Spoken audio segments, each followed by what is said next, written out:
And how you said your father got deported or what? Yeah, he got sent back. He just officially got his paperwork straight now, so he's able to come now. Literally, he's just now come back into our life and all that. But yeah. How old were you when that happened? I was like 4 years old, like 4 or 5 years old. Yeah. So you basically grew up without your father. Yeah, without my old boy. Right? Yeah. Did you have a father figure? At one point, you feel me? He was there for a little bit, and then he ended up leaving. Okay. So talk about that growing up, without a father.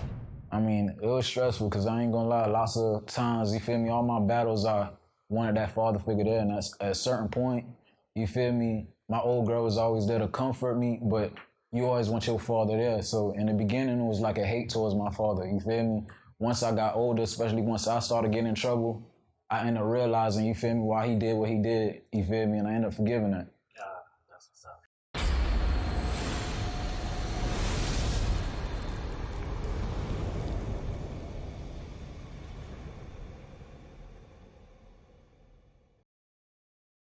I am Super Sean, and this is Famous D for the Fame podcast. Today I got Trilliyone in here. What's good, my G? What's happening? You already know what's happening. That's what's up. So Trilliyone, you caught my attention basically one day I was scrolling through IG, you feel me? Mm-hmm. I seen a meme, right? The meme had you. It said basically you was facing 2 or 3 life sentences, right? Mm-hmm. And you didn't snitch, you was offered all type of kind of crazy shit. You was facing basically life, right? Yeah. And then the other half was 6ix9ine. And it showed his situation. He also facing life, but he decided to tell. And that just intrigued me, right? Just by seeing that meme, and it made me click on your music, and then from then on, that's why you're here today, because your music and your situation, everything just, matched. It was real, you know what I mean? And I can definitely relate to that, you know what I mean? So with that being said, let's talk about Trilliyone. Like who is Trilliyone? You know what I mean? Okay, I could say Trilliyone, like I say, hard working all the way real, you feel me, when it comes down to my music. Like I say, I try to mix a family-oriented vibe or whatever it is because, like I said, that's why I attract certain rappers like Gates and all them. Them rappers I feel like I relate to. So, you feel me, other around, like I say, just a solid rapper all around. Everything I try to do, I try to keep it solid. You feel me, keep it real. And God first. I mean, as far as your name, right? Was this always your rap name? Nah, before my rap name I went through a couple names. I mean, I had Baby G, I had Lil Neil, I had Trilliyone, you feel me? And now it's Trilliyone. You feel me? I went with Trilliyone because everybody know like Don Corleone off the movie, you feel me? Boss or whatever it is. I feel like that's how I carry myself. That's what's up. So where you from exactly? I'm actually from Miami Gardens, but I rep Miramar because I moved from Miami Gardens at a young age, and when I moved to Miramar, my mom tried to better my surroundings, but it actually made things worse, you feel me? Because that's where all the trouble came from. I mean, Miramar and Miami Gardens, they're like real close anyway, right? Yeah, exactly. Like, literally like 10 minutes, I'm in Miami Gardens. Right. And Miramar is Broward.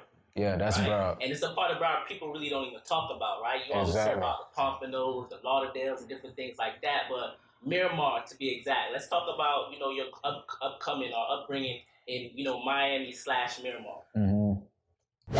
I say it was a big difference. Like I said, my mom always tried to better my surroundings or whatever it is. I grew up in a household where it was just my old girl. My old boy, he was in the streets too. He used to get in trouble. And you feel me? It was a situation where he had to get sent back to Jamaica. So like I said, my household was always just my mom, me, I'm the oldest, and my 2 sisters. Coming up on Broward side, like I said, I ended up realizing they take shit like way more serious. Just off a high school fight. Nah, not even high school. It's a middle school fight. I ended up breaking the dude's nose, and they sentenced me to 9 months in the juvenile program, all the way in Homestead. You feel me? So it was lots of shit, and they one never took serious. I realized over here they took serious.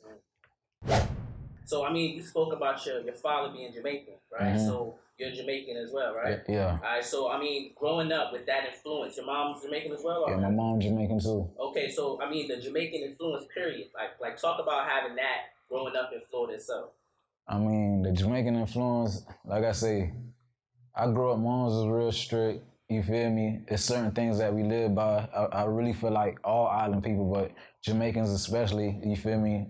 The ratting thing is a no-go, you feel me?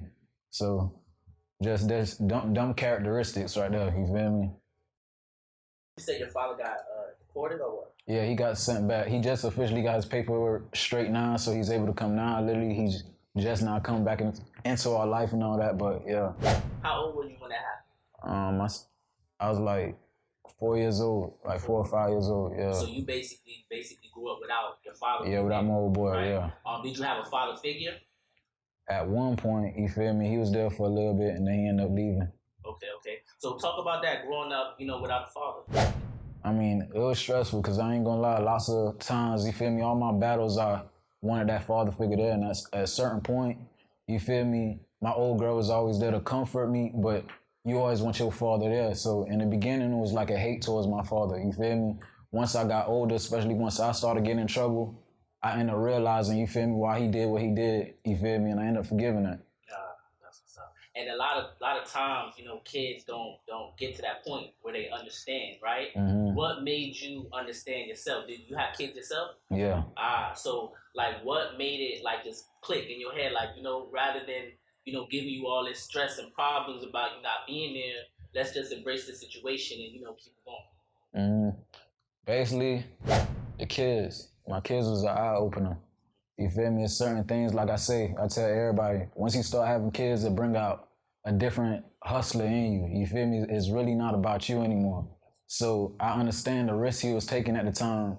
You feel me? And like I said, just through maturity, just getting older, and me taking those same steps, them wrong decisions, and getting them same situations, I could relate to it. So I understand. Can you say what your father got deported for? It was a whole lot of like drug selling charges, trafficking, shit like that.